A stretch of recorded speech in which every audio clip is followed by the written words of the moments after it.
Chapter 9. Monsieur Pelet could not, of course, object to the proposal made by Mademoiselle Reuter, permission to accept such additional employment, should it offer, having formed an article of the terms on which he had engaged me. It was therefore arranged in the course of next day that I should be at liberty to give lessons in Mademoiselle Reuter's establishment 4 afternoons in every week. When evening came, I prepared to step over in order to seek a conference with Mademoiselle herself on the subject. I had not had time to pay the visit before, having been all day closely occupied in class. I remember very well that before quitting my chamber, I held a brief debate with myself as to whether I should change my ordinary attire for something smarter. At last I concluded it would be a waste of labor. Doubtless, thought I, she is some stiff old maid, for though the daughter of Madame Reuter, she may well number upwards of 40 winters. Besides, if it were otherwise, if she be both young and pretty, I am not handsome, and no dressing can make me so, therefore I'll go as I am. And off I started, cursorily glancing sideways, as I passed the toilet table, surmounted by a looking-glass, a thin, irregular face I saw, with sunk, dark eyes under a large, square forehead, complexion destitute of bloom or attraction, something young, but not youthful, no object to win a lady's love, no but for the shafts of Cupid. I was soon at the entrance of the boarding school. In a moment I had pulled the bell. In another moment the door was opened, and within appeared a passage paved alternately with black and white marble. The walls were painted in imitation of marble also, and at the far end opened a glass door through which I saw shrubs and a glass plat, looking pleasant in the sunshine of the mild spring evening, for it was now the middle of April. This, then, was my first glimpse of the garden, but I had not time to look long. The portress, after having answered in the affirmative my question as to whether her mistress was at home, opened the folding doors of a room to the left, and, having ushered me in, closed them behind me. I found myself in a salon with a very well-painted, highly varnished floor, chairs and sofas covered with white draperies, a green porcelain stove, walls hung with pictures in gilt frames, a gilt pendule and other ornaments on the mantelpiece, a large lustre pendant from the center of the ceiling, mirrors, consoles, muslin curtains, and a handsome center table completed the inventory of furniture.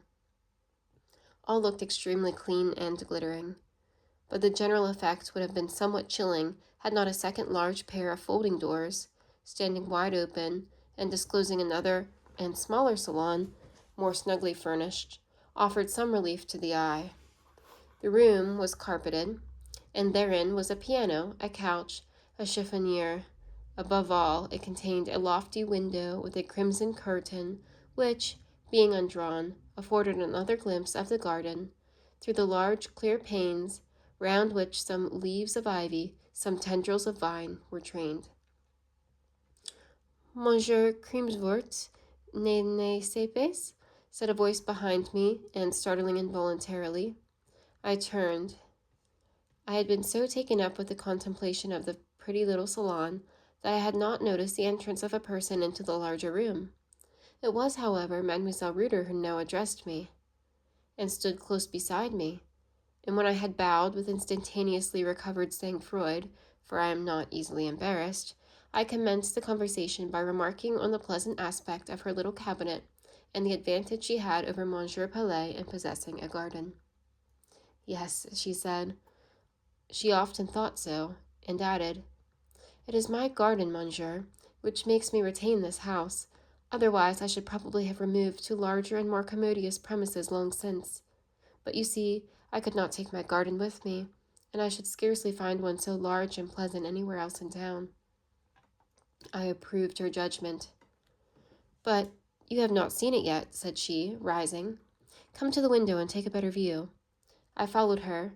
She opened the sash, and leaning out, I saw in full the enclosed demesne, which had hitherto been to me an unknown region. It was a long, not very broad strip of cultured ground, with an alley bordered by enormous old fruit trees down the middle. There was a sort of lawn, a parterre of rose trees, some flower borders, and on the far side a thickly planted copse of lilacs, laburnums, and acacias. It looked pleasant to me, very pleasant. So long a time had elapsed since I had seen a garden of any sort. But it was not only on Mademoiselle Reuter's garden that my eyes dwelt. When I had taken a view of her well-trimmed beds and budding shrubberies, I allowed my glance to come back to herself, nor did I hastily withdraw it.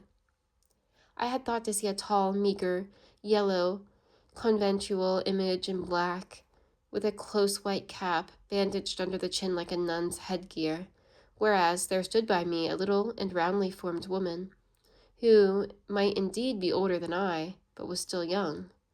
She could not, I thought, be more than 6 or 7 and 20. She was as fair as a fair Englishwoman. She had no cap, her hair was nut brown, and she wore it in curls. Pretty her features were not, nor very soft, nor very regular, but neither were they in any degree plain, and I already saw cause to deem them expressive.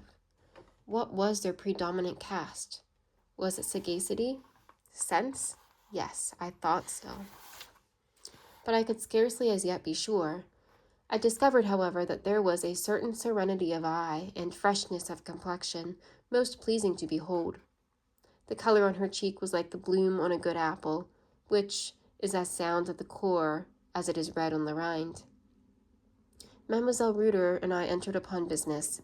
She said she was not absolutely certain of the wisdom of the steps she was about to take, because I was so young, and parents might possibly object to a professor like me for their daughters.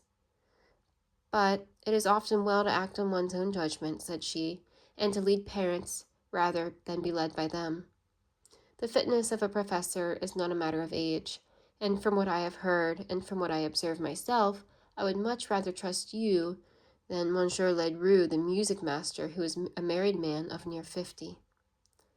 I remarked that I hoped she would find me worthy of her good opinion, that, if I knew myself, I was incapable of betraying any confidence reposed in me. Do rest, said she. The surveillance will be strictly attended to. And then she proceeded to discuss the subject of terms. She was very cautious, quite on her guard. She did not absolutely bargain, but she warily sounded me to find out what my expectations might be, and when she could not get me to name a sum, she reasoned and reasoned with a fluent yet quiet circumlocution of speech, and at last nailed me down to 500 francs per annum. Not too much, but I agreed. Before the negotiation was completed, it began to grow a little dusk. I did not hasten it, for I liked well enough to sit and hear her talk. I was amused with the sort of business talent she displayed. Edward could not have shown himself more practical, though he might have evinced more coarseness and urgency. And then she had so many reasons, so many explanations. And after all, she succeeded in proving herself quite disinterested and even liberal. At last, she concluded, she could say no more, because, as I acquiesced in all things, there was no further ground for the exercise of her parts of speech. I was obliged to rise. I would rather have sat a little longer. What had I to return to but my small empty room? And my eyes had a pleasure in looking at Mademoiselle Reuter, especially now when the twilight softened her features a little, and, in the doubtful dusk, I could fancy her forehead as open as it was really elevated, her mouth touched with turns of sweetness as well as defined in lines of sense. When I rose to go, I held out my hands on purpose, though I knew it was contrary to the etiquette of foreign habits. She smiled and said, "Ah, c'est comme tu sais l'anglais," but gave me her hand very kindly. "It is a privilege of my country, mademoiselle," said I, "and remember I shall always claim it." She laughed a little, quite good-naturedly, and with a sort of tranquillity obvious in all she did, a tranquillity which soothed and suited me singularly. At least I thought so that evening. Brussels seemed a very pleasant place to me when I got out again into the street, and it appeared as if some cheerful, eventful, upward-tending career were even then opening to me, on that selfsame, mild, still April night. So impressionable a being as man, or at least such a man as I was in those days.